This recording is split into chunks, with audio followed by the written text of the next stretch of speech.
ठीक है बाबू। तो आज हम लोग पढ़ते हैं कक्षा 10वीं की एक्सरसाइज 4 में मुझे क्या क्या है।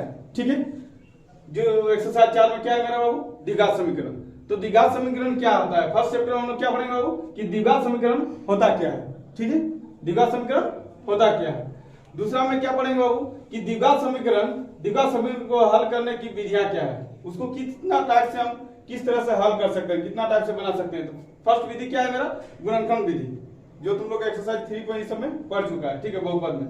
दूसरा विधि क्या है मेरा, पूर्ण वर्ग विधि। क्या होगा, पूर्ण वर्ग विधि।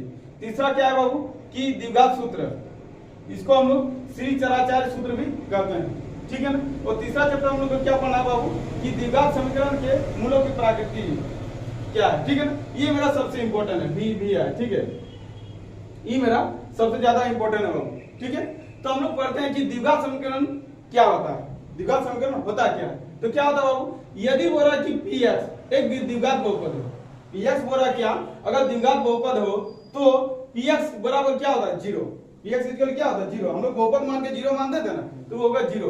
तो को द्विघात समीकरण कहते हैं। जो हम लोग क्या होगा, जो द्विघात बहुपद मानेंगे उसके बाद में जो भी जीरो होगा, जैसे कि एक्स स्क्वायर है, उसके बाद ही हम बराबर देके जीरो मानेंगे, तो ये मेरा क्या होगा, द्विघात समीकरण हो गया। क्या होगा, द्विघात समीकरण कहते हैं। क्लियर।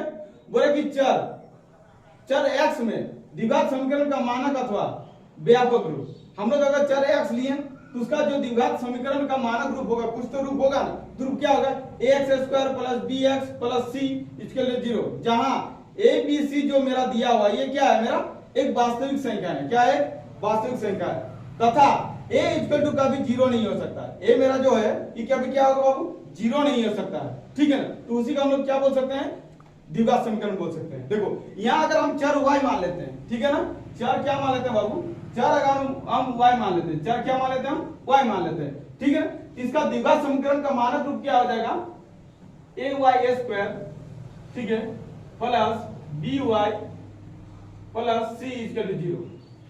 अगर हम उसको चर को y मान लेते हैं तो मेरा मानक रूप होगा, मतलब जो y मानेंगे तो y ही होगा। अगर z मानेंगे तो क्या हो जाएगा, यहाँ पर क्या हो जाएगा मेरा az square minus bz plus c equal to zero. इसी को हम लोग बोलेंगे द्विघात समीकरण। क्या बोलेंगे बाबू, द्विघात समीकरण। ठीक है ना। और एक बात, द्विघात समीकरण क्या होगा, द्विघात समीकरण जो होता है इसका चर की अधिकतम घात, जो पावर होता है घात, ठीक है ना, ये क्या होता है, हमेशा दो होनी चाहिए। हमेशा क्या होता है, दो होनी चाहिए। अगर मेरा दो से ज्यादा, अगर x का पावर सिर्फ x का पावर 1 दिया हो, जीरो, क्योंकि हम लोग पावर 1 तो लिखते नहीं है। ठीक है, तो x इक्वल टू जीरो दिया, तो ये क्या होगा, मेरा द्विघात समीकरण नहीं होगा। क्या होगा बाबू, ये द्विघात समीकरण मेरा नहीं होगा। ठीक है, तो हम लोग आज जानते हैं कि द्विघात समीकरण होता क्या है, मतलब क्या होता है। ठीक है, तो जैसे कि मेरा द्विघात समीकरण, हम कुछ भी संख्या लेते हैं कि x square plus 2x plus 3 equal to zero. ठीक है, हम यहाँ एक्स के स्क्वायर की जगह पर कोई संख्या भी ले सकते हैं, 5, जैसे 5x स्क्वायर हो गया। ठीक है, तो इसका a बराबर क्या आ गया मेरा, a बराबर 5, b बराबर मेरा क्या आ गया 2, c बराबर मेरा कितना आ गया 3। तो ये क्या है मेरा एक द्विघात समीकरण। ठीक है, देखो द्विघात समीकरण और भी तरह से हो सकता है। किस तरह से बाबू, जैसे कि देखो तुम लोग मान सकता है कि अगर सिर्फ उसका 5x स्क्वायर प्लस 10 दिया हुआ, t इक्वल टू जीरो, अगर मुझे सिर्फ a और c दिया हुआ, देखो a इक्वल टू 10 दिया हुआ है, 5 दिया हुआ है, और c इक्वल टू मेरा क्या दिया हुआ, 10 दिया हुआ, क्योंकि b यहाँ दिया हुआ नहीं है, तो ये भी मेरा क्या होगा, द्विघात समीकरण होगा। ठीक है, लेकिन अगर तुम्हारा सिर्फ x प्लस 5 दिया हुआ, तो ये मेरा क्या हो जाएगा जीरो, तो ये मेरा द्विघात समीकरण नहीं है, क्योंकि यहाँ पर क्या हुआ, a दिया हुआ नहीं है। हम क्या बोले कि a हमेशा कभी भी जीरो नहीं हो सकता, a कभी भी जीरो नहीं हो सकता, क्योंकि a यहाँ दिया हुआ नहीं है। ठीक है ना, a हमेशा क्या होगा, जीरो यहाँ नहीं हो सकता। ठीक है ना, तो आओ इसका हम लोग एग्जांपल में हम लोग पढ़ते हैं। ठीक है, इसके एग्जांपल। ठीक है, तो आइए हम लोग देखते हैं कि द्विघात समीकरण है या नहीं, इसको जांच करने के लिए बोला एग्जांपल नंबर 2। ठीक है ना, तो सबसे पहले हम लोग एग्जांपल नंबर 2 देखते हैं कि ये मेरा द्विघात समीकरण है या नहीं। ठीक है, तो देखो ये क्या दिया मेरा x प्लस 2 का होल स्क्वायर। ठीक है, मतलब ये क्या दिया मेरा a प्लस b का होल स्क्वायर। ठीक है, तो इसको क्या करेंगे हम, a प्लस b का होल स्क्वायर तोड़ेंगे, कैसे, तो a स्क्वायर, तो a स्क्वायर मतलब x का स्क्वायर प्लस x का स्क्वायर प्लस 2ab, तो 2 a मेरा कितना दिया x और बी मेरा कितना दिया हुआ 2, ठीक है ना, प्लस बी का स्क्वायर, बी मेरा कितना दिया हुआ 2 का स्क्वायर, अब प्लस 1 बराबर इधर, इधर तो वही होगा कुछ नहीं, 2x माइनस 3 होगा, ठीक है। अब इसको x स्क्वायर क्या होता है, x का स्क्वायर ही होगा प्लस 2 2 जा 4, 4x प्लस 2 का स्क्वायर कितना आता है 4 plus 1 equal to 2x minus 3, ठीक है। तब x स्क्वायर, तो x स्क्वायर देखो ये 4x, ये 4x, ये देखो एक एक ये क्या टका है तो कितना होगा 4 रहे 5 हो जाएगा, इसको इधर ले जाएंगे क्या होगा माइनस 2x, इधर माइनस है तो क्या हो जाएगा प्लस में 3 इक्वल टू 0, ठीक है।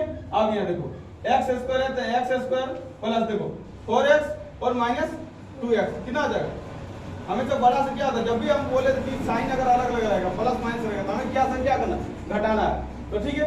तो 4 में से मेरा 2 घटा तो क्या बचा मेरा 2 बचा, ठीक है ना। और हमेशा उसका प्लस उसका साइन लगेगा जो जिसका साइन क्या होगा बड़ा होगा, क्या होगा प्लस में मेरा बड़ा है 4 तीसरे प्लस का साइन, अब क्या है प्लस 5 और मेरा क्या है यहाँ प्लस में 3 तो कितना आ जाएगा प्लस में 8 इक्वल टू 0।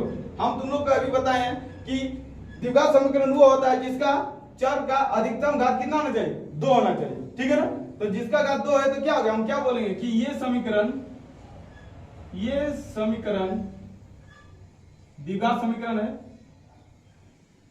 द्विघात समीकरण है, ठीक है।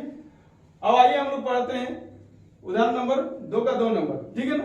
देखो ये क्या बाबू x into x plus y है, x plus 1 plus 8 equal to x plus 2 और x माइनस 2, ठीक है। जिसको हम लोग सॉल्व करते हैं तो x इसको गुना करते हैं तो x इंटू एक्स कितना आ जाएगा मेरा x square plus x plus 1 को तो क्या आ जाएगा x प्लस में 8 इक्वल टू 1। हम पढ़े बाबू कि x प्लस 2 और x माइनस 2 हम लोग पढ़े ना, a plus b into a minus b तो क्या फॉर्मूला होता है मेरा तो क्या होता है x a स्क्वायर तो मतलब x square minus b square तो मतलब 2 का स्क्वायर, कौन सा फॉर्मूला था देखो a plus b into a minus b इसके लिए कौन सा फॉर्मूला होता है a square minus b square formula होता है, ठीक है। इस फॉर्मूला से हम लोग यूज कर दे रहे हैं x square plus x plus 8 इसको इधर जाकर क्या होगा माइनस में x स्क्वायर, अब क्या आ जाएगा माइनस में 2 का स्क्वायर कितना होगा 4, इधर क्या हो जाएगा कुछ नहीं तो 0, ठीक है। देखो अब ये minus x square plus x square कटा तो क्या बचा मेरा सिर्फ x बचा, अब 8 में से 4 घटेगा ना तो क्या बचेगा प्लस में 4 बराबर 0। हम क्या बोले यहाँ पर मेरा क्या सिर्फ b और c आया, यहाँ x का कोई पावर घात है बाबू 2 नहीं है ना, तो यहाँ पावर घात नहीं है तो क्या लगे, इसीलिए ये समीकरण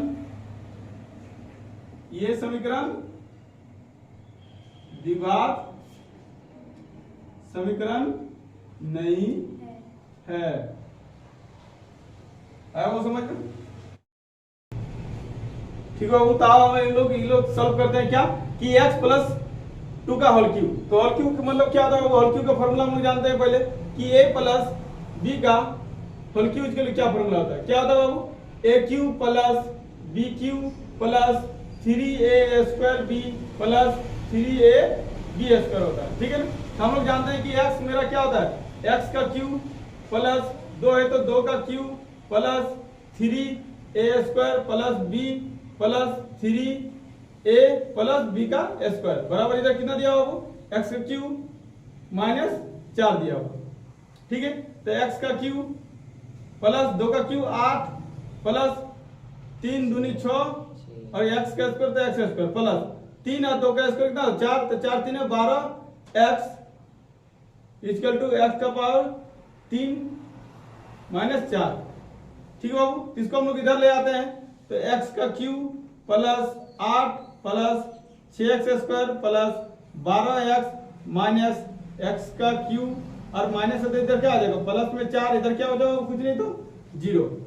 अब हम लोग माइनस x का क्यूब और प्लस x का क्यूब काट दिया तो बच्चा मेरा क्या बाबू संख्या 8 और 4 है तो 8 4 कितना हो गया 12 plus 6x square plus 12x बराबर 0। तो हम लोग द्विघात समीकरण का हमेशा क्या होता है बाबू कि हमेशा घात जो होता है पहले होता है, तो इसको हम मानक रूप में लिखते हैं। तो 6x² प्लस 12x प्लस 12 बराबर कितना हो गया बाबू 0। इसको हम लोग और भी तोड़ सकते हैं 6, तो क्या हो जाएगा 6 हम कॉमन लेते हैं, क्या बचा मेरा बाबू x² प्लस कितना बचा 6 दूनी 12, तो यहाँ 2 बचा 2x प्लस यहाँ कितना 6 दूनी 12 2 बराबर क्या होता है 0। अब x² प्लस 2x प्लस 2 बराबर 6, इधर मल्टीपल में इधर क्या हो जाएगा डिवीजन। यहाँ पर क्या बचा मेरे लिए